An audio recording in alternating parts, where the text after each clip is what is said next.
Hi, and welcome to episode 5 of the Darksliders podcast with Doug and Brad. I guess first thing I was talking about is I've actually got to episode 5, which is much farther than I thought we'd ever get before. This has been over a month of all of you, for some reason, listening to us. Yeah.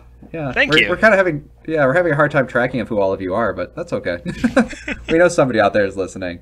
So get right into how we usually start this episode with games we've played recently.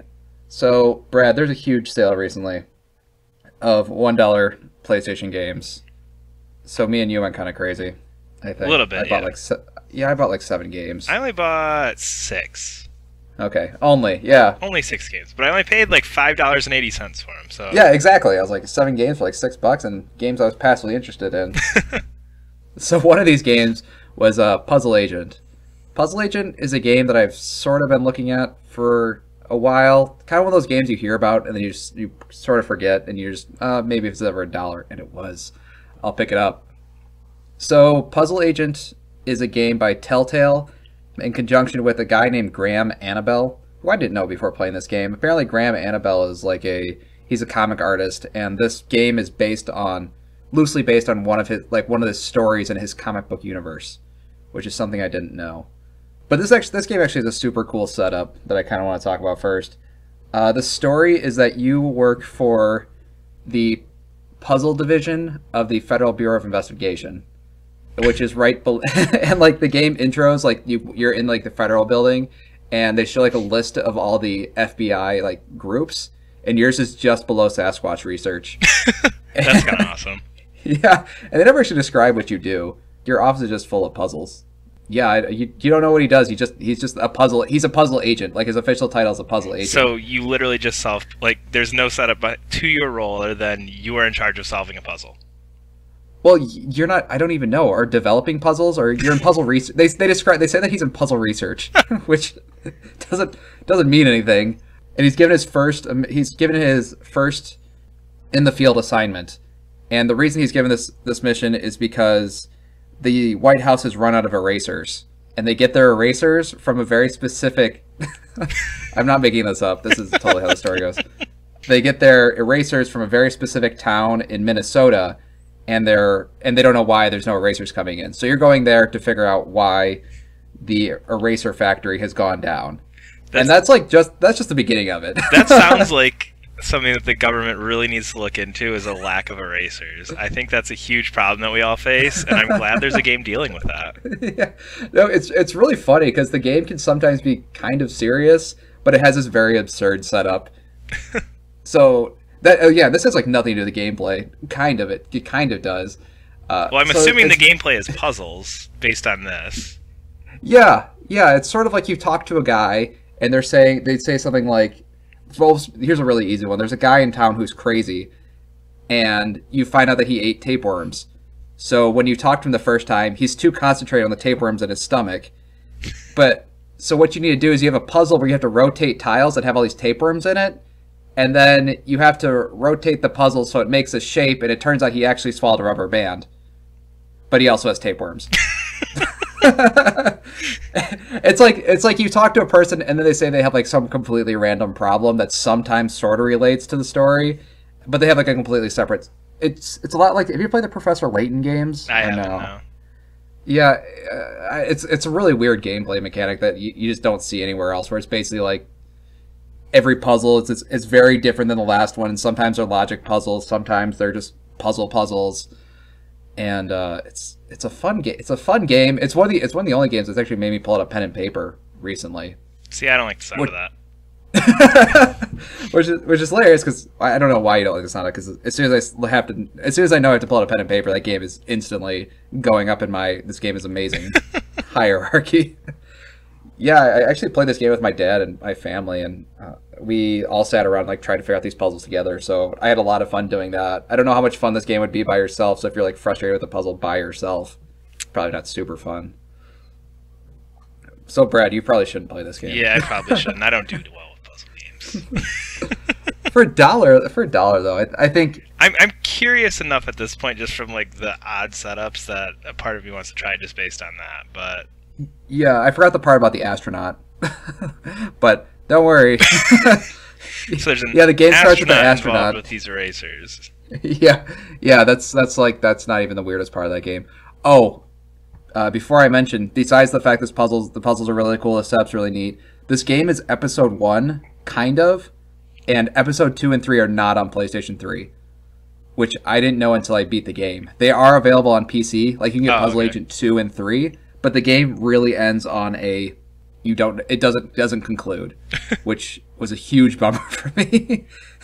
And I feel like people should know, but the fact that you're only paying $1 for it and that the games are available on PC, that you can probably look it up there.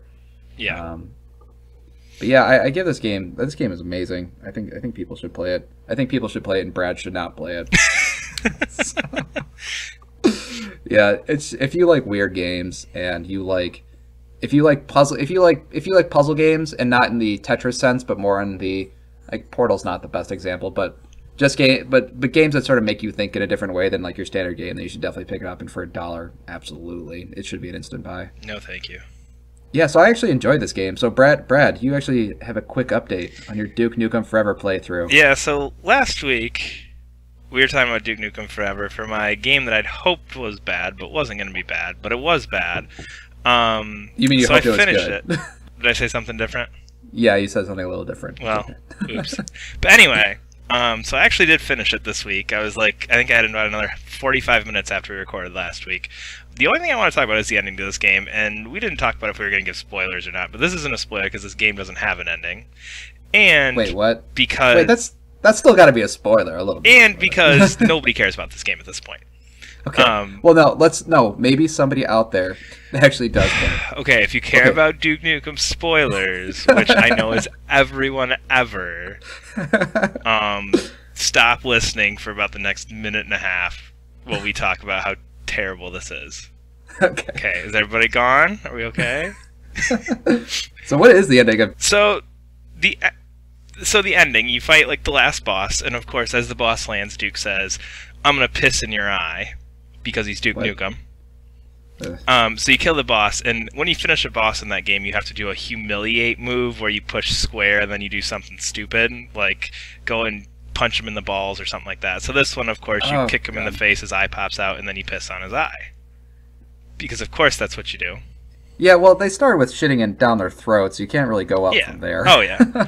But then, because like the aliens are out here, they were just gonna like destroy this whole place, nuke it, and just blow this whole place up. And Duke's in the middle there, so you're pissing on this thing, and it like pans out really big. You see an explosion, and then a screen flashes: Agent Duke Nukem killed in action.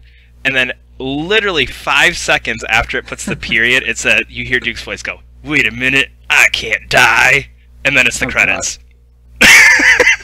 That's it. That's that game. It. Oh my god.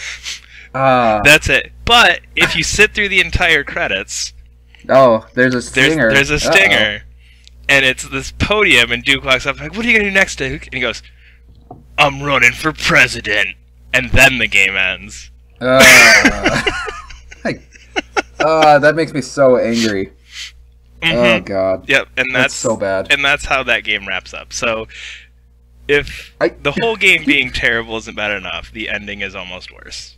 Can you imagine people like waited? I don't know. I didn't have a lot of. I wasn't waiting for this game too long.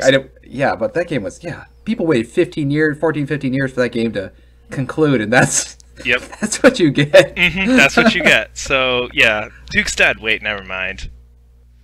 I mean, that whole scene is probably from the point where it pans out, Duke killed in action, "No, I'm not dead," is probably total 15 to 20 seconds long. Oh, that's terrible. That makes me feel bad. Mm-hmm.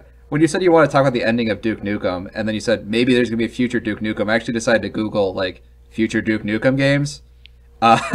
So there's probably not gonna be one. Oh no, I'm sure there won't. There was something kind of interesting I did look up once, because I was just going to look up like, if there is like a new Duke Nukem coming, what's it going to be about?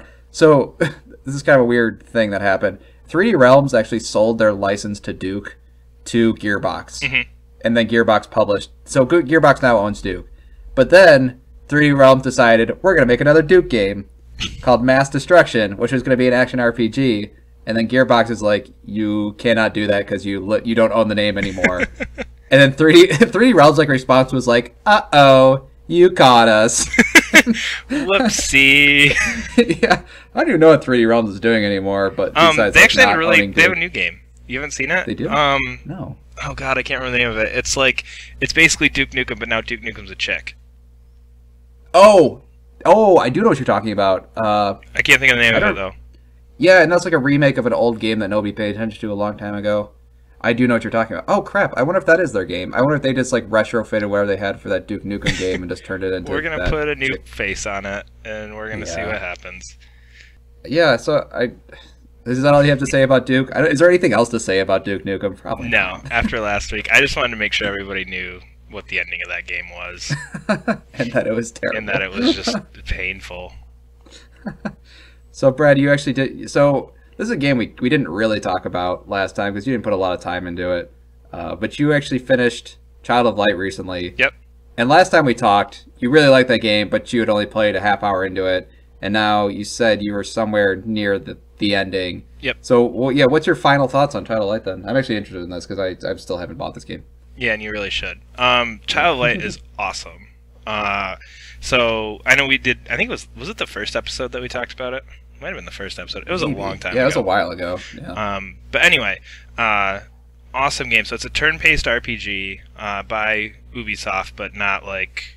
And I think that's where we got sidetracked when we talked about this the first time. It's not like a Ubisoft game in like giant scope. It's like a small little project one, but it is a really well-paced game. And the thing that really hooked me with it is that it's just it's not short. It's short for what it is. It's maybe about 10 hours long, but just to me, for a turn-based RPG to be that long is awesome. Yeah, that was like what's the other one that was recent that was pretty short? South Park. Yeah, South Park was pretty short, but I felt that game was like the perfect length. Yeah, and that's the same thing for me because like I love turn-based games, but I feel like everyone is like, okay, I'm gonna need to sit down for the next 40 to 60 hours and play this game. Yeah.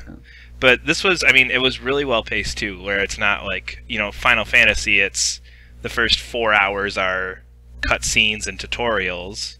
Mm-hmm. This is, 4 hours, you're halfway through the game. So it's really well paced, it plays out really well, and just, it builds very naturally. It doesn't feel like this long, drawn out, like, epic story. It's just a short story that's told through a turn-based RPG, which is something that I just feel like I've never seen before. Cause, that's pretty cool. Yeah. But, yeah, the combat is really cool.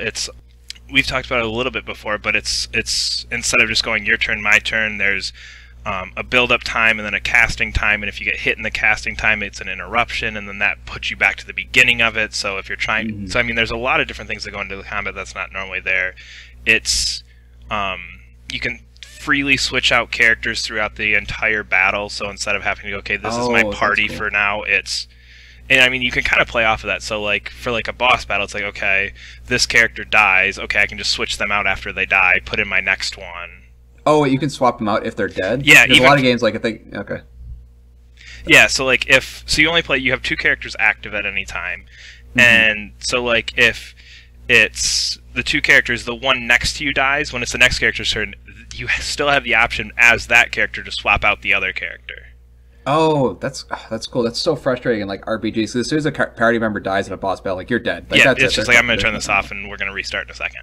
But yeah, no, it's I will say it's a pretty easy game. There were only 1 or 2 times where I think I got to the game over screen. For the most part, it's a pretty easy game, but it's just it's a short, fun, just really unique game that I don't feel like there's a lot of other stuff out there like that.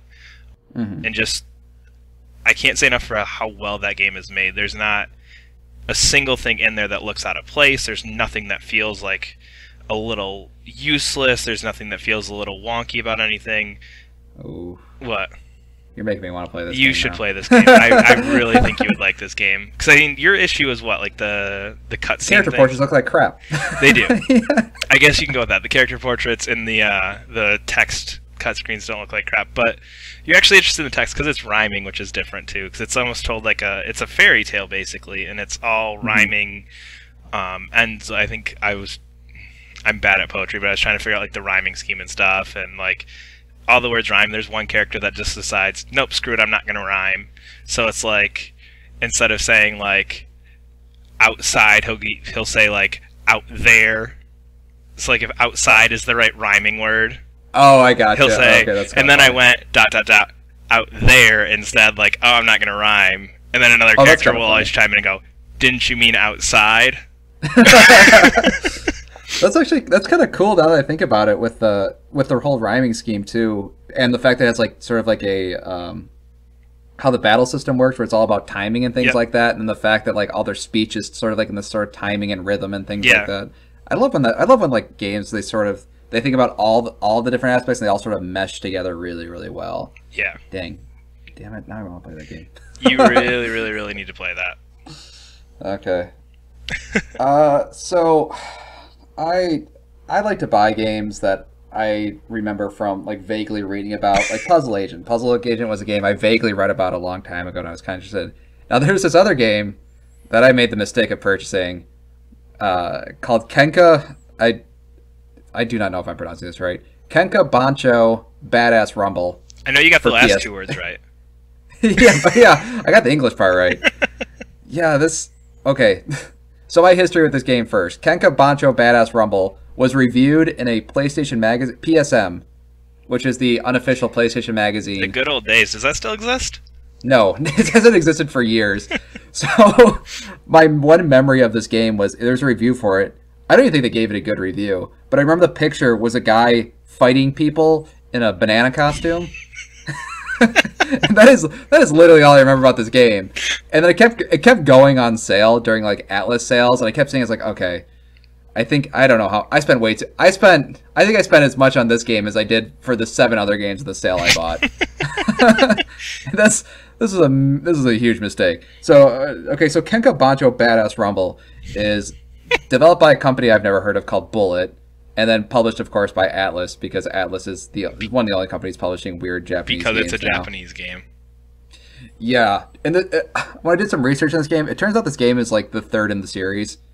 That doesn't matter, though. The whole concept of this game is that you are a bully, or a bancho, which I guess is just badass in Japanese. So it's Kenka Badass Rumble? Is that what you're telling me?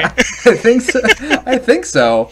You're kind of a bully, and the whole story is based around you go on a class trip, and you're like the head bully in your school, and you're going on a class trip, and at this class trip, there's a bunch of other schools there who all have their own bullies.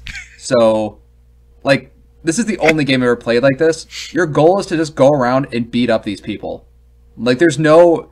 I always feel like with games, there's sort of like, even beat 'em ups, it's like, I have to go save my girlfriend, and I have to go beat up a lot of people along the way. This game's like story is that you just go around beating up people, and that's it. And what you have to do in order to figure out who the badass people are, you have to beat up other random pedestrians, and then hopefully get their school schedule for the trip. So like then you can stalk the badasses, and then go beat them up. So you have to just beat up random people. You're not even beating up you're beating up just completely random people. Oh, well, sort of. If to get information on the head badasses, you have to go around beating up random people who will give you their itinerary. That's what it is, their itineraries, so that you can go stalk the bullies and figure out where they are in what areas of the city during what times. And your ultimate goal is just to beat up these guys. Yeah, to beat up and become the head bancho of all of Japan. Oh, there's beating up all the other ones on a. That's a goal. Yeah. I mean, okay. I'll give you there's a lot of games with stories don't matter, and that's okay. But the game itself actually isn't very fun. You'd think a game that was based around beating up people, they'd make the beating up part really, really good. It's not at all. It's really slow. It feels like you're kind of punching people in water. I don't know. It's just not a very good fighting mechanic. But there's one thing I want to talk about very specifically that the game does that is amazing. Is that the banana costume? No, I never got the banana costume. which is also making me not like this game so much. Yeah, maybe if I got the banana costume, I'd feel better about this. But in order to initiate a fight, you have to stare at people. And how you stare at people is you hold down the R button, and when he stares at people, lasers shoot out of his eyes. And then if it's somebody who doesn't want to fight, they'll fall over or start crying or run away. But if somebody who wants to fight, they'll look at you back, and then a laser will shoot out of their eyes, and then the lasers will connect and like make this small explosion, and then during this period, the bad guy insults you, and then you have to insult him back. Like, how do you insult? Like, does it give you like a dialogue tree of insults to pick? Yeah. So what it does, it tells you. So like, let's. I'm trying to think of an insult that would be appropriate and that's actually in the game. Something like, "You're stupid." So it tells you the insult you have to say is "You're stupid," and then it goes into a mini game where it'll show like a bunch of words at once, and you have to push the right button that says "You're stupid." And then if you don't, and so like the first one will say you have to find "your," and then you have to find "stupid." It's like kind of like two parts of the mini game where it kind of splits up whatever you're saying. And then, but then you can like make up sentences that aren't right. That says like instead like when they have to be "I'm," so you'll say "I'm stupid," and then the guy will insult you and then kick you. But if you actually insult them correctly, then you get a free hit in. It's super weird. This game honestly sounds amazing. It sounds really good. But I'm not getting that, really. Honestly, okay. I'm not getting that concept, from you. I think the concept is kind of fun if the gameplay was any good. And the gameplay is it's not good at all. You know how there's just games like there's fighting games, it just feels right. Yep. This game just does not have that feel at all. And it's just a chore. And I sort of stopped playing it after like 2 or 3 hours, and I don't think I'm going to go back to it just because it just wasn't very good. Well, so of course you didn't get to the banana costume. You didn't get to the end. You got to hold that out to the end. I know. It was so mad about the banana costume. There weren't even any silly. There was no silly costumes in that game. Maybe there were. I didn't earn any silly costumes up to that point. Paid DLC. Yeah. Maybe I'll go back and actually look at some of those silly costumes. Probably not though. All right. So that's a very mixed games we played this week. Yeah, we did not have overly great luck with that, but yeah. Well, I mean, me and you both like Puzzle Agent and Child of Light, but man, Duke Nukem and Kenka Bancho Badass Rumble really. I mean, I really hope you knew what you're getting into when you bought that game. Any game that's called Badass Rumble is probably not going to be the Game of the Year nominee. No, but I just thought it'd be. At the very least, I thought it'd be fun, and it sounded weird in Japanese, and I was like, okay, it's a weird Japanese game. I'll give it a try. It's just, damn, it just wasn't good. So, moving on to, I guess, a different part of our podcast, games. This is under like games we want to play. So the Final Fantasy 15 demo. We're gonna put demo in quotes because this thing is huge, and it's not really a demo because you had to buy it. You had to buy Type 0. You had to pre-order Type 0 in order to get it, and on top of that, it's also from like alpha gameplay, so it was not from anywhere near a full version. No, not at all. Yeah. But the thing I actually want to talk about is the footage released, I think just shortly before the demo actually officially came out, was the summon in Final Fantasy 15. And that's all we're going to talk about is just this summon animation. Because to put this up front, neither of us have played this. Yeah, so no. this is purely we just saw the YouTube video and went, we need to talk about this. Yeah. So I have a lot to talk about this, but I just talked about my Badass Rumble game. So what was your first impression? I think I sent you the YouTube link to whatever that summon was. Maybe I don't remember, but it's huge, which is awesome. Like, I mean, it's insane how that works. I mean, just the idea of like the whole battles being free flowing now and not going into that screen and not having everything detached, just actually seeing this thing like in the actual game world, and you get much more of like just a sense of scale of how massive the thing is. I mean, as it's going through, and it just again, it's another thing with that game where just the new idea of this whole kind of open concept, not everything being detached from itself, it just really lends itself to going, holy crap, this thing. And we talked about it last week, where this thing that I kind of had an idea of what it was is now just so more powerful, so more just amazing than what it used to be. Yeah, I think what you're saying with the thing with Final Fantasy 15 that I really like is they're kind of taking these old concepts and putting them like everything sort of like we were saying with the Child, like we like this sort of everything kind of melds together. This is where like all the battle systems, the exploration, the town, and everything is sort of put together. And then when you throw a summon into that, it just, oh my gosh! Like you were saying, the one thing I really liked about it is this is kind of the first time we've seen a summon from the ground level. You were saying before, like a lot of the Final Fantasy stuff was detached, and when you called a summon, it was sort of like in your playing field there was a separate animation for the summon, and then the animation ended, and then you're back in your like normal battle. Almost like a cutscene, like basically. Yeah, exactly. Yeah, it was exactly like a cutscene. It was basically a cutscene. But this time, oh my gosh, it like you summon the god of thunder to where you are currently in the world, and then he does this sort of like scorched earth spell, and it like burns up oh my god. Well, that was the cool thing too, that like I mean, after, and again, neither of us have played this, so this is going off a 45-second YouTube video, but like afterwards, as like the battle results are pulled up, like you still saw that damage kind of around him, like around the characters. Like it wasn't just like, okay, game over, we're all back to cheery, happy land now. Like, it was like, okay, this is still, like, I did some damage here. Now, I'm going to assume that doesn't last, for the length of the game, but at least having that there, a moment or two after the battle just really puts, again, this bigger idea of, holy crap, that just happened. Yeah, I actually thought the thing that I thought made that summon was after the attack, and like you said, you have that sort of like scorched area around it, and like you see the damage, is that the summon sticks around for a little bit. And you get like a quick second of like just its size. Yeah. And it was one of those times when it's kind of like the first time you see a God of War game when you're just like kind of like blown away by the scale. Mm-hmm. But even the God of War games is sort of in a cutscene isn't the right way to say it, but it wasn't an open world game at all. Yeah. But seeing just that like gigantic, giant. I mean, it's a giant old man just like sitting there. It kind of it gives you this like really sudden like perspective of just how small you are compared to these summons. And now I kind of want to think of like, how are these summons in the other Final Fantasy games, like being those characters in those situations when a summon comes in? It just makes that so much more epic. Such an overused word, but like epic is the word to use to describe. This would be the proper place to use that word, I feel like.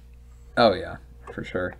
Yeah, we actually probably should get around to maybe playing that demo one day, so we can talk a little bit more about it. I am interested in Type 0, but just I don't know. There's so many other games, like Bloodborne's coming out this week, that's like I can't. Yeah. It's too far down my list to buy, and I always hated that concept. Like, the only game I can safely say I've ever done this where, like, I bought a game to play a demo was Crackdown for, I don't remember if it was Halo 2 or Halo 3, but... Oh my god, you and everybody else. Exactly, oh my god. And that's the only time I can think of that I ever did that, but I don't really like that concept, but, maybe they'll make it available at some point for the rest of us. Yeah, how much would you pay for that demo? Like, how much would you pay for that? Because you had a hard time paying for Ground Zeroes. I did. I had a very hard time paying for Ground Zeroes. How much did I pay for Ground Zeroes? Because my guess would be about how much. I think I paid $5 for Ground Zeroes, and I think it was like six. It was like 5 or 6 or something. Yeah. If they put it up on the store for like $5, I would buy it for $5. Yeah, probably they should do. I don't know why they wouldn't do that. I don't know, because there's enough people out there. I feel like after give the pre-order crowd like their whole like month to enjoy it, and then go, okay, you guys have had a month, you've had it for a month. Here's $5 for everybody else. Yeah. Granted, I still feel like that pissed people off, but yeah, I think they're also a little bit wary just because it's really early, so there's a lot of glitches and stuff in it. So maybe they don't want to send it out to like the wider, like the hardcore Final Fantasy guys are going to know this is like still years out kind of thing. Yeah, well, and I mean, and you already know you've got a Final Fantasy fan, regardless if they're willing to pay A, $60 for the demo, or B, we're buying this game anyway. So yeah, that's true. I mean, you're getting the audience that actually wants to see this, so it's not like, okay, this is our first impression to the world. Mm-hmm. Yeah, that's true. Yeah, it's like they kind of like specifically target their hardest of core audience. Mm-hmm. An HD remake of a PSP game. Yeah, I feel like they're definitely Zone of Enderings this one, or Crackdowning it. Yep. Or I think Zone of Enderings would probably be the most appropriate one. Yeah. I think that definitely started the trend. That was a Metal Gear Solid 2 demo. Yes, it was. Yeah. Was that with the first Zone of Enders, or was that with Second Runner? The first one, the not so good one. The not good one. Zone of Enders 2 does not need a Metal Gear Solid 2 Zone demo. of Enders 2 is... I want to play Zone of Enders 2. That game is so good. Oh, yes. So, moving on to less exciting news. Well, I don't know. I guess it depends on your perspective of Adam Sandler movies. So this isn't necessarily games we want to play. This would be movies we want to watch? Kinda? Yeah. There's been a big question mark after this. So there's a trailer for a movie called Pixels. And it's Man... That movie looks really cool until the point it dawns on you this is a very Adam Sandler movie. Yeah. I watched the trailer, and my wife was sitting like across the room from me, and I just was watching it on my computer, and I went, after I finished watching the trailer, I went, okay, this is going to be, I'm never going to say this again. There's an Adam Sandler and Kevin James movie that I'm kind of excited to go see. Brad, if you see that, oh man. If you see that in theaters, I'm gonna be very disappointed in you, Brad. If I might too, though. Just I will probably see it in theaters just because I'm curious. Like, I think it did. Yeah. Okay. So first of all, Pixels. What is Pixels? Pixels is a short film. I think it was I don't know if it was a student short film or not.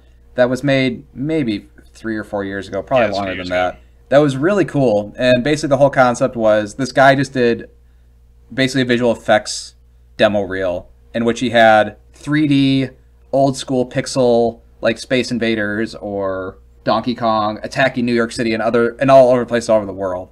It was actually really cool, and I rewatched it before talking about this. And the thing I kind of liked about it is it's like a very quiet thing. It's not like it's very arty, very subtle. It's very subdued. There's not like people screaming and stuff. It's just kind of like this is just the concept for it. Where he's like, I just want to do a pixel thing in this, and then the Pixels movies trailer, it feels totally different. It's like the Transformers version, the Michael Bay Transformers version of a student film.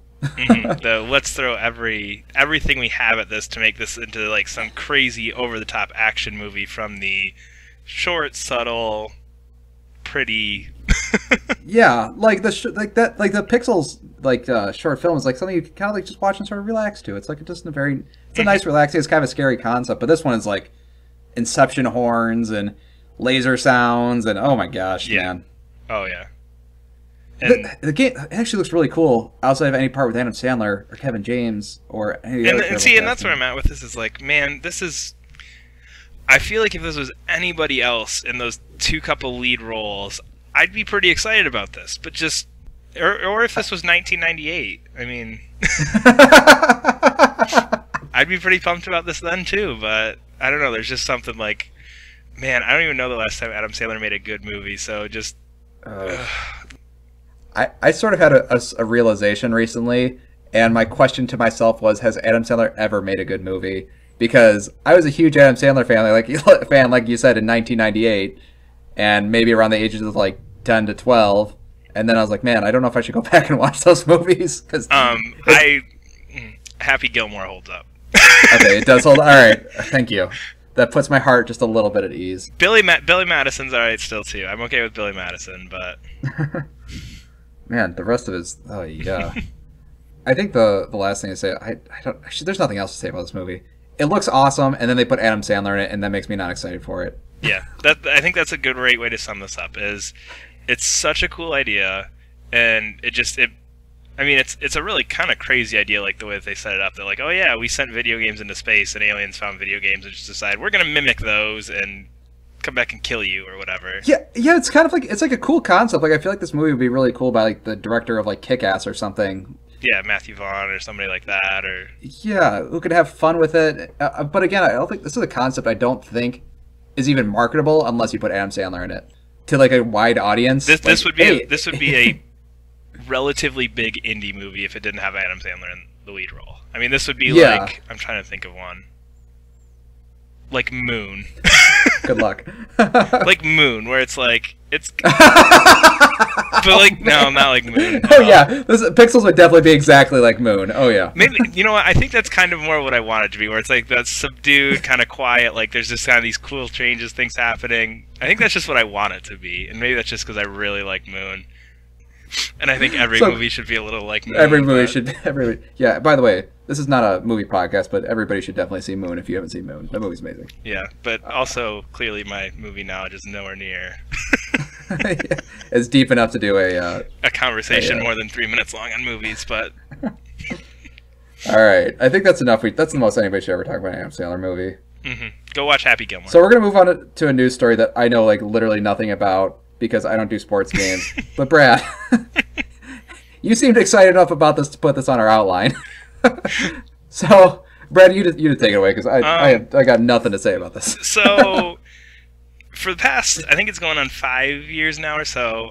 First of all, I'm a huge sports game. I buy Madden every year. I buy NHL every year. MLB I go every 2 years with normally, but love sports games like for forever. I think I've owned every Madden since like Madden 64. Like I'm that guy who buys it yearly that 90% of you hate. Yeah, I was gonna say you're like a closet bro gamer. No, just sports. It's just sports. Earlier this week, from a very unlikely news source, Joe Montana, who, for those of you who have no idea who Joe Montana is, super amazing Hall of Fame quarterback from like the late 80s, early 90s, I think. I don't remember exactly when he retired, but for the 49ers. So back in the day, there was a game called Joe Montana Football. And this was like back in the day, like I want to say Super Nintendo. Maybe a little bit past that, but... Yeah, I think it's like a Genesis game, like something from that era. Yeah. I honestly never heard of it until this point. But anyway, so he had his own football franchise that was like...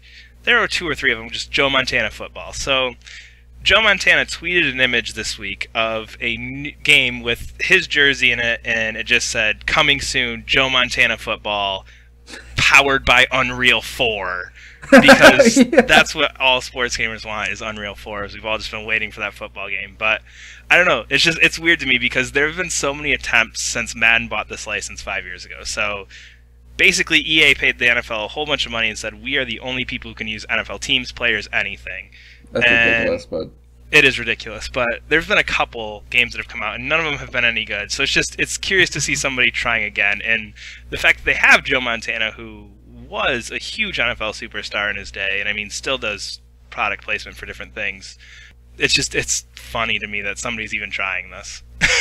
Yeah, it just I don't know. Does Joe Montana know anything about Unreal? Like, because I thought that was so funny. Because I think when you started the story, you said that I think his official tweet was, Joe Montana Football powered by Unreal. I don't think Joe Montana has any idea what the hell Unreal is, or if he did, somebody like had to really sit him down for a day and explain what the hell Unreal is. Like, I don't think I could explain Unreal to my mom or something like that.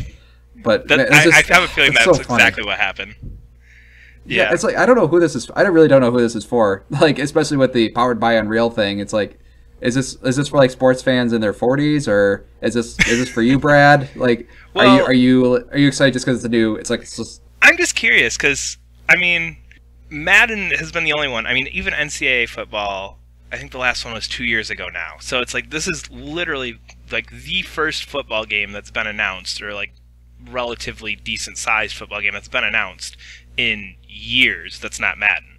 So it's just this idea that somebody's trying this again. Because I mean, like right when they bought the license, there was the NCAA games, which were also made by EA at the time. But there's actually another one that's similar to that. So it's called All Pro Football. 2008, this game came out, which I actually have. Okay. It's terrible. But it was instead of EA. This was probably maybe the second year EA bought the license, and what they did is they just went, okay, we're just going to get all the retired players and sign them on independent contracts to get their likenesses on the game. Oh my god, that is hilarious. So, I had no idea. I want to say Joe Montana might even have been on the cover. It was either him or Steve Young, who's another 49ers quarterback. But the cover was like Steve Young, Barry Sanders, and like Emmitt Smith, and that was what was on the cover of this game.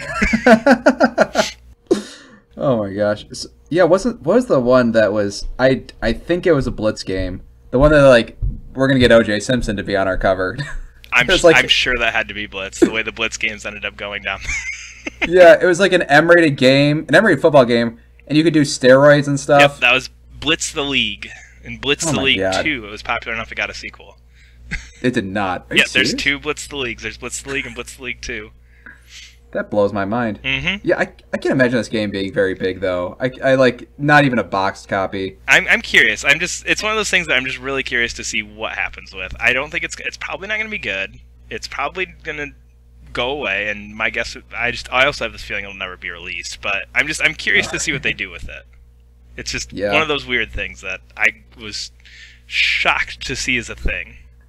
So we're definitely going to be when the first Joe Montana Football like gameplay comes out, we're gonna talk about that. We'll do a deep breakdown of that and go through it frame by frame.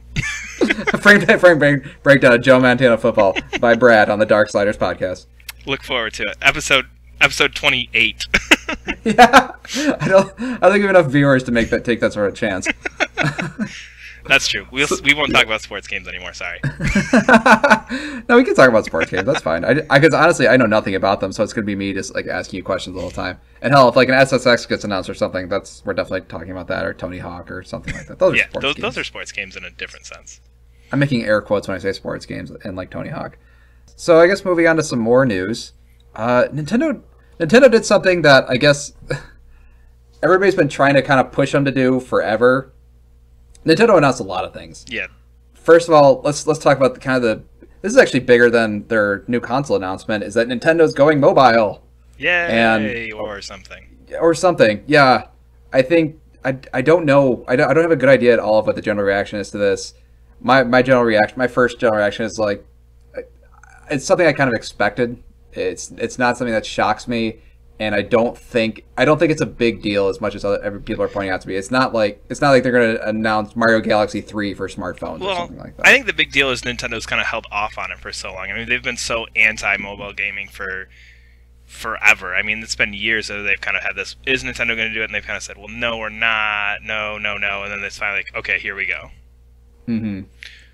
Yeah, I feel like, I don't even know if Nintendo's doing this directly. They said they're going to have a little bit of hand in it. Yeah, they hired I feel like they hired a mercenary to do their dirty work. It almost, the way I almost read this is, we know we need to do this for money. We don't want to do it, so we just hired these guys to do it for us. Yeah. Nintendo, just take pride in it. Just say you're going to do it. We're going to go mobile, and we're going to make games. Don't hire somebody to do your dirty work. And the way they talk about the DNA is kind of scary. Like, I feel like they're trying to say, it's like, oh, DNA will figure it out. Like, are you guys doing free to play? I don't know. Oh man, that's their deal. And again, that's where I get this sense of like, they're just like, damn it, we have to do this. Look at these guys handle it. And it's like, are you doing free to play? Ask them. Well, is it going to be monetized? Ask them. Yeah, it's like, oh, they're the experts on this. We don't know anything about making games. we just wrote down make a Mario game and handed them the piece of paper. Yeah. I like that. They actually did. They were asked a question about if they're going to do free to play, and here is their response. I understand that unlike the package model for dedicated game systems, the free-to-start type of business model is more widely adopted for games on smart devices, and free-to-start model will naturally be an option for us to consider. And then, so blah, blah, blah, they're like, okay, we sort of acknowledge we're going to do this.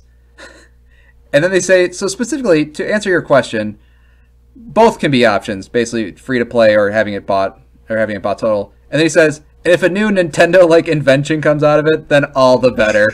Nintendo is not going to create a new business model for marketing cell phones. I will be amazed if they do something. Now you can take your cell phone and you can wag it around while you play your game. But people already do that. Like, there's been people wagging around cell phone games forever with accelerometers and stuff. They're not good games, but yeah. I guess the other news to come. There's two more news things to kind of come out of this before we get. They announced a new console. Kind of. Maybe. They announced that a new console exists, and that's it. They announced a new something. I don't even know if did they even say it was like, they kind of were like, well, it's the successor to the Wii U and the 3DS. Like, that's a game are you saying, like, is it a service? Is it like a portable? Is it a set top? Is it what is it? Like, I don't even think they said that, if I remember. I think the quote just said the successor to our current things, or a new dedicated game system. I think that was the phrase they used, is a dedicated game system. Oh, that's weird. I didn't know that, because I've heard that for a long time they've been trying to do that their next console is be sort of mix of portable and at-home console. Mm-hmm. So this is like totally BS. I don't know if this is actually true or not, but I could see they could make like a dedicated streaming console. So basically, like how PlayStation right now does with your Vita can basically play PS4 games. I feel like they're just gonna have a whole system dedicated around that. So you basically take you unplug your little 3DS or 4DS or whatever, and now and then the console's gonna stream to that. I could see that, and just having essentially, that's what they tried to go for the Wii U, but just having it more of a, I can grab my gamepad and I can go away, as opposed to I can grab my gamepad and go in the bathroom. Or whatever their intention was for the gamepad. Yeah, you own a Wii U, so maybe we'll talk about Nintendo stuff one of these days. Yeah, I played it at your house, and it didn't go very far. No, it doesn't. It goes to the bathroom, and that's about as far as it makes it. Yeah, so I feel like it's just gonna be that, but they just made the tether a lot longer, which is kind of cool. And they made their gamepad an actual handheld console or something like that. Maybe that's it. I don't know. Or even with that idea of okay, you can download the game to the gamepad. Like the gamepad has its separate storage space. Maybe it's SD cards like the Vita, or maybe it's an internal thing, and it's okay. The games play off of that, or you have the option to download 3 to your portable thing, and you can take that and go and play off that. I don't know that but that'd be kind of cool. Yeah, because I can't imagine they'd want like a handheld that had to be online all the time either. Because and I mean, even if you talked about extending that tether, there's no way that like. What happens when I go on a 2-hour car ride? I'm assuming they're not going to make something with a tether that powerful. Well, I mean, I know with Vita, like you can just hook into Wi-Fi, and that's how it does it. So I don't honestly, we don't know. We're just making shit up at this point. And that's the point. Yeah. The other Nintendo news, which to me was they announced that it's like we're gonna have a dedicated platform across our 3DS, our smartphones, the new Nintendo, and Wii U. And basically I thought it was like, oh, they're doing PSN and Xbox Live finally. It only took them, I don't know, 10 years to do. Well, yeah. We're getting away from friend codes now, and... Yeah, it's just like, oh my gosh, guys. I mean, it's cool. It's like cool that they caught up, I guess. I mean, the whole thing almost had a feeling of like, okay... Nintendo's in the year 2015 now, guys. We got mobile games. We got accounts that are on all our platforms. It's like we're gonna do all those things everybody else does. Nintendo's doing now, which I mean is cool. And like we're both like I think pretty big Nintendo people, but like it's like Nintendo's kind of caught in the Stone Age sometimes, unless it's their own innovation. Yeah. Like Microsoft developed this online thing. That's not the future of gaming. We're gonna make this is the future. Like they don't want like if somebody else comes up with it, I don't feel like Nintendo wants to bring that in.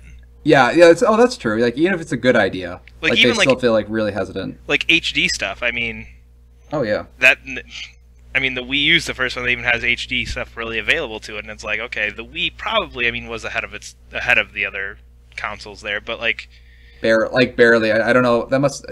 And did that come out before Xbox 360 or like slightly after? It was all around the same time. But like, I mean, even with that, it's like there was never any, we want to get into HD gaming, we want to get into HD gaming. It was like, okay, well, now we made the Wii U, so I guess now we have to since all your TVs do it. Yeah, this conference can pretty much summed up as Nintendo caved in. Nintendo catching up with the times. Yeah. Like, for better or for worse, I think my hope of hopes is kind of that they're going to use mobile games as I believe that companies use remasters. Like, you have a small dedicated team, doesn't cost a whole lot to do, and we can use these to pay for our bigger new IPs and stuff like that. Like, that'd be the perfect thing. Like, Nintendo just has the side business to make the games they want. Mm-hmm. I don't know if that's true or not, but in my head I like to believe that's what's going on. We'll make a new Pikmin after you spend X number of dollars on Mario's free-to-play candy time. Oh, God. Oh, that'd be so embarrassing. I'm going to call it right now. The first mobile game is going to be a Dr. Mario. Because that would fit that would make perfectly. Sense. Yeah, I think that'd be a good way to start everything. Like, just start off on the right foot. Like, a game that just totally makes sense for mobile would be that game. Or it'll be like Ocarina of Time port. Oh yeah, or that. Yeah, totally. Oh yeah, they're gonna definitely put the 3DS version on. Yeah, that's not gonna happen. Well, you know what might happen? It's gonna be like Zelda's Whack-A-Mole or something. Link's crossbow training. Yeah, shit. That was actually the next thing I was gonna say. They're gonna do a Link's crossbow training too but that would make sense. Yeah, that would make sense for Mario. Mm-hmm. Maybe they'll play it smart. Who knows? Or maybe they'll be like kind of money grubbing about it. Who knows? So that's pretty much all we're gonna say about Nintendo news. This is where we're just getting to bad news. So Konami is currently going crazy. Nobody knows what's going on. But okay, what we do know is going on. So for whatever reason, Konami has removed any of the Kojima Productions logos from all of their Metal Gear Solid 5 and Ground Zeroes advertisement. And a lot of the Kojima Productions members are if you look at their LinkedIn profiles, are starting to put themselves as contractors and not actually Konami employees, and that's about anything anybody knows. And people are kind of going crazy, like, oh, this is totally Konami stepping on Kojima. But I don't know. It's got to be more of that, because this seems like a super rash decision from Konami, or something that's been building up for a very, very long time that's finally coming to a close. Well, so yeah, what are your thoughts on that? Well, and it's an odd time too, because I mean, you're doing it. I mean, I'm assuming they're pretty much done with Phantom Pain for the most part. I mean, outside of the finishing touches, the fixing glitches, all that kind of stuff. I mean, they're pretty much done with it, but still, it's like, I mean, if you think about the way Metal Gear Solid trailers open, they open with his name. You know what I mean? It says a Hideo Kojima game. Like, that's how the trailers open. And everyone goes, oh man, this is going to be the new Metal Gear Solid. You know what I mean? Yeah, like, yeah. It's weird to me that you would do this, like, before the game. I mean, if you want to have this huge falling out, like, wait till, you know, August 25th, like 5 days before the game comes out, so that way you still got his name on the box. 'Cause, I mean, it's turning into a huge thing. You know, what are we, 5-6 months away from Phantom Pain? It's like... It's such weird timing on their parts for doing that. Like, it is weird. Like, you would think that, you know, they would, because they both just want to, if you just want to make money on this product, so, like, you'd keep all this stuff like until after, or maybe just like after it released even. Like, okay, we actually got all these internal problems we're gonna split, but they're splitting like right before like a major game. That's, I don't even know what Konami does anymore besides give Kojima money. Which actually might be the problem. I could see that being the problem. But man, actually the one that makes me super sad, besides Kojima Productions being in some sort of weird limbo now, man, Silent Hills, which I was really, I cannot tell you how excited I was for Silent Hills, it's now, I don't know what's happening to it, because that was basically going to be the next Kojima Productions game. Yep. It's, I mean, that trailer too, I mean, after PT says a Hideo Kojima game, and it was going to be on the Fox engine, which Konami owns. Man, I will be so mad if that game doesn't come out. And Guillermo del Toro, stop saying you're going to make games. That'll get canceled. You guys make me interested in Guillermo del Toro, but then you cancel him. Well, actually, I don't know. It actually never really has anything to do with him, but I'm gonna blame this all on our Spanish director friend. Yeah, I mean, and again, that's another weird one where it's like you're already in the. I mean, I don't know how much of, you know, PT or how much of a build for that game PT was, but I mean that had some tie-in with it, obviously. I mean, it's like you clearly have a direction with this. I mean, you have, you know, actors whose likeness you already have in the game, like you've already rendered. So I mean, you've got a good chunk of that done, and that was last E3, right? So almost a year ago. So I mean, that's got to be deep in development at this point. So for all these people to just go, we're out, is kind of crazy. Yeah, I don't know if it's deep in development, but at the very least that PT like created one hell of a splash. Oh yeah. Like that did more for Silent Hill than Silent Hill has done in the past since, I don't know, Silent Hill 4. Yep. Nobody's really cared about Silent Hill, and then that PT thing came out. You got the whole internet talking about that. That PT thing made Silent Hills relevant again. I mean, that was all anybody could talk about for a good week or so at least. And I don't know what Konami's doing, so the fact that they're going to throw away kind of all that goodwill that they had with Kojima and just the public in general seems really strange. I gotta imagine there's got to be something to this, and I can't imagine this is all Konami's fault, because Konami is definitely, they depend on Kojima like way too much to have just like made this split all by themselves. Oh, yeah. And they're so closely tied to Kojima Productions, like they own the Fox engine, so the only good thing that could possibly come as this would be like Clover shutting down during the PS2 era and resulting in Platinum Games. If Kojima makes a Platinum Games sort of studio, that'd be amazing. I don't think that's going to happen. I think it's all going to end in tears, but I mean, the thing is, he'll end up somewhere, and that's like you said. I think that's why it's a bigger deal for Konami. It almost feels like, because I mean, Kojima at this point, like, if he ends up being like, "Oh, I'm leaving," like every developer is going to try and get him on staff somewhere. Oh, I mean, yeah. He's not going to be hurting from this. Whereas, you know, Konami, like you said, I can't even think of another Konami game. Like recently, Castlevania Lord of Shadows 2, which they also had to close that. And that was like a year out now at this point. That was last year for sure, some point, if not the year before. Yeah, that game had a ton of problems as well too, like production-wise. I don't know what the hell's Konami just doesn't seem to be doing very well with production of like the actual process of making games. Yeah. I'm not something's going on. Man. And you know what? Zone of the Enders. Golly knows. There goes any. Oh. I know there's never a Zone of the Enders coming, but now there's definitely never a Zone of the Enders coming. Look at that connection we made back to that earlier thing. Yeah. Completely unintentional. No. God dang it. Maybe let's. Yeah, and Kojima's got enough expertise that he can make his own studio again. Like he made his own studio. Man, I wonder if Microsoft and Sony are just like frothing at the mouth to see like what's going on. Like who's gonna buy up Kojima? Oh man, that'd be amazing. We're both PlayStation people. If Microsoft bought out Kojima Productions and said, I'm buying an Xbox One. That was going to be my question. Okay, just checking, because I know you're still waiting on your PS4, so just checking. Like, if that came out tomorrow. Oh, well, tomorrow. I don't know. I don't have the... Yeah, maybe. We'll see. We'll see. But yeah, like the fact that Platinum's also making that exclusive Xbox One game is kind of... that's up there too. I forgot about But man, whoever gets... that'd be so funny if like Kojima sort of becomes this golden goose that everybody's grabbing for. That'd actually be kind of interesting. All right, moving on to some other not-so-great news. The Drive Club devs... I cannot remember their studio name. I apologize.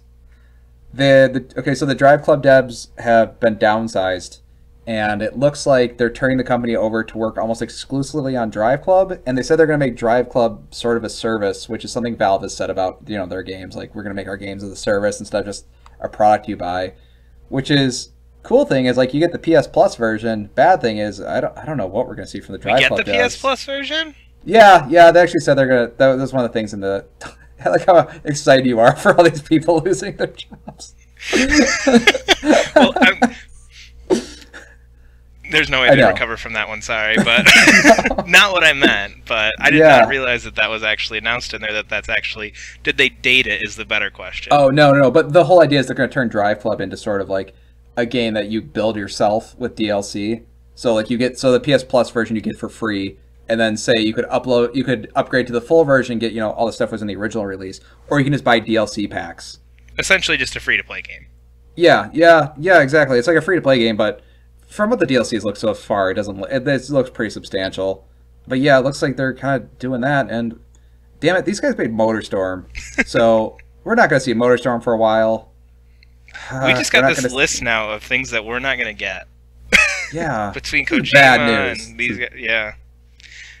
I don't know. I mean, it always sucks to see that, and it's.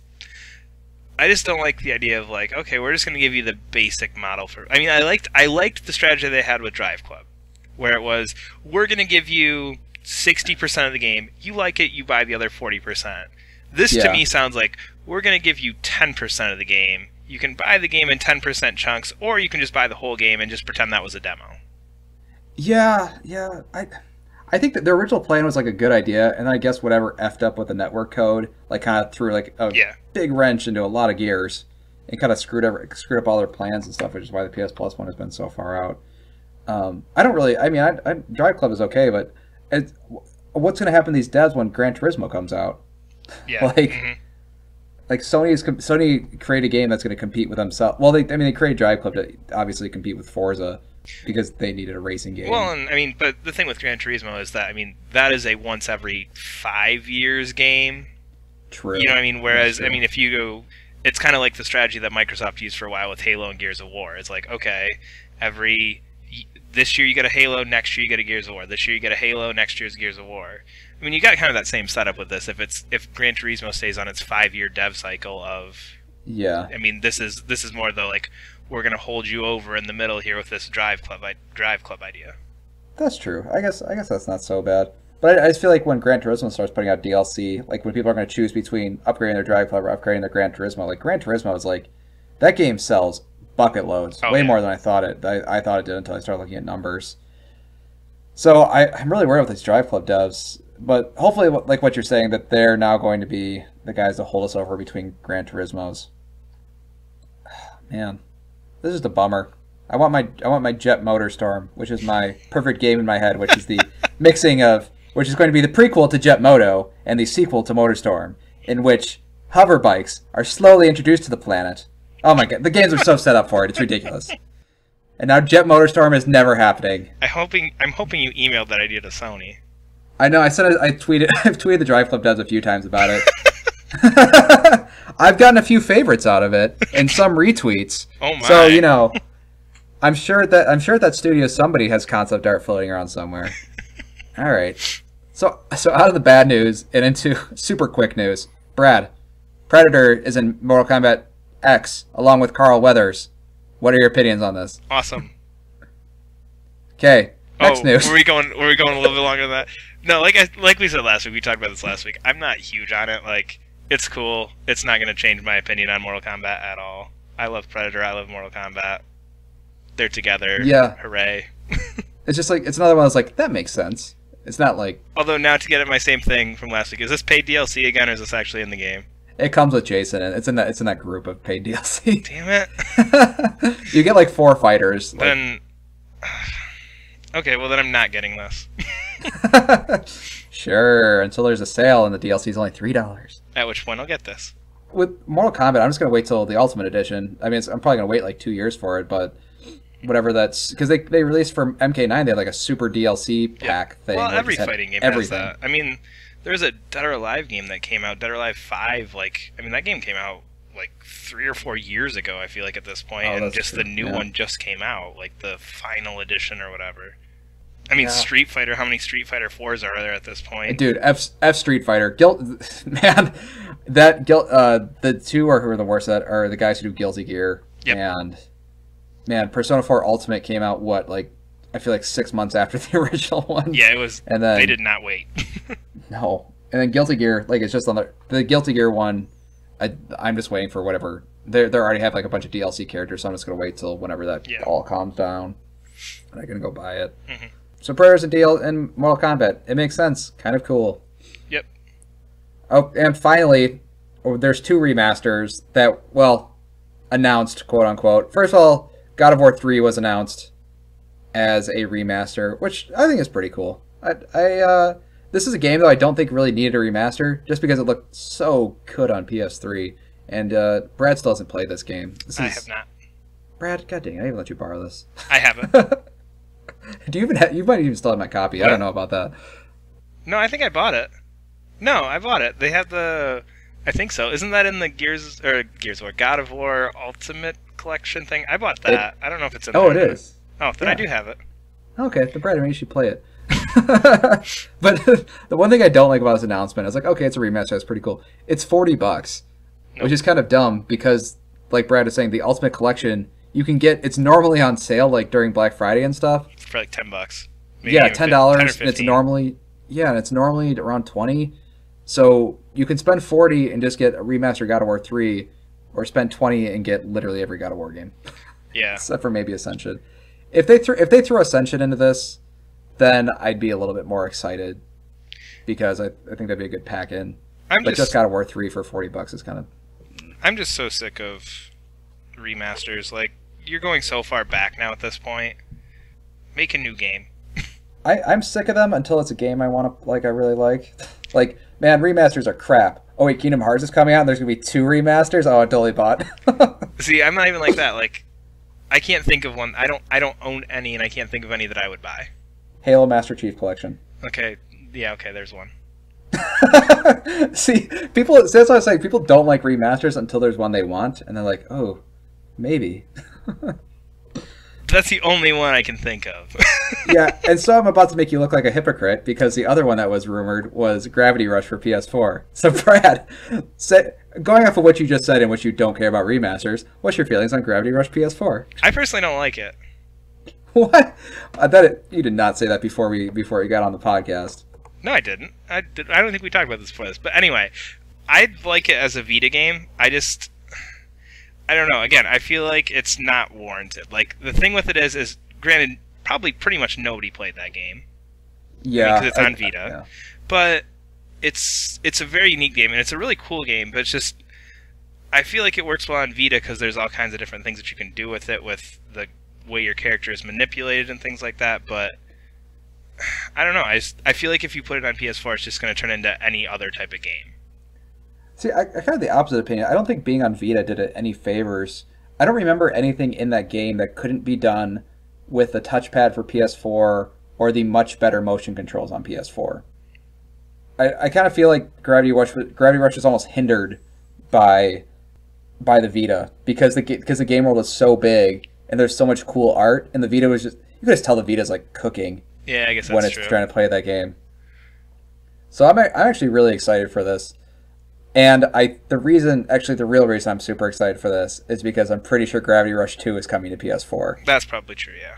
Like, that has me, oh my gosh. I mean, but I can't tell you how excited one of the things with this, though, is this is kind of like just like, again, another sign that the Vita is slowly dying. Like, this is like the last really good exclusive game the Vita had. That's true. What other exclusive Vita game is there at this point? No, okay, that's not true. I mean, okay, plenty of good that's a very games. overgeneralization, but I mean, if you really think about it, like Tearaway's coming to PS4. Mm-hmm. Basically, like you need a Vita to play these games. Those games are all started getting ported. Yeah, so it's like at this point, like I love my Vita, but it's just that sign that it's like it's slowly dying. It's like, okay, we're gonna take everything that was exclusive to this, like, well, you need a Vita to play Gravity Rush, you need it to play Tearaway, you need it for these things, and well, now you don't really. We'll just put them over here too, just in case. Yeah, yeah. I think it's a sign. I don't think it's necessarily that Vita is dying, but It is. the original. Well, okay, the original plans for Vita I think are changing because now they're putting like every indie game possible on Vita, which I think is That's awesome. And I think they're turning it more into the okay, we can't really afford to do these AAA games because they cost as much as doing a PS4 game or something. So we're gonna take all those really good AAA games, release them on PS4, and continue those series on PS4. And the Vita, we're just gonna leave so they can have weird Japanese games and all the indie games that you want. Yeah, which I like too, because I mean, I don't even feel like Sony's even put out a game for the Vita in a year or two, like an actual like big name game. I mean, Their last one was Killzone Mercenaries, and pretty much after that they decided that they're never going to do that again. yeah, and that would have been what 2 years ago at this point, I think. Yeah, something like that. So I mean, the good thing, the only good thing to come out of that though, is that that there's been a lot of rumors that the Killzone Mercenary devs are going to take over the Killzone franchise, which I would be down for. yeah, that was a good game. That was Killzone Mercenaries was very good. All right, so that's pretty much all the news we want to talk about this week. There is a lot of stuff this week though. I don't know. Most of this was bad news. Yeah, a lot of that was bad. A lot of bad news. A lot of bad news. A lot of like weird news. A lot of just news. So that's going to do it for our podcast today. That concludes episode 5. God, I'm so excited we actually got this far. As always, comment on our Twitter, send us messages, whether you like, what you don't like, if this episode was terrible, if other episodes were terrible, or maybe they were pretty good. Who knows? Probably not. So send us a tweet at Darksliders_POD. Darksliders_pod. You can also follow us on iTunes. You can just search Darksliders Podcast. We're on iTunes. And our Twitter's always updated with our SoundCloud. And we're also on YouTube. We're on everything. Oh yeah. So it's pretty easy to follow us on whichever sort of system you want to follow us on. So thanks again for listening, and that was the end of episode 5 of Darksliders Podcast. Bye.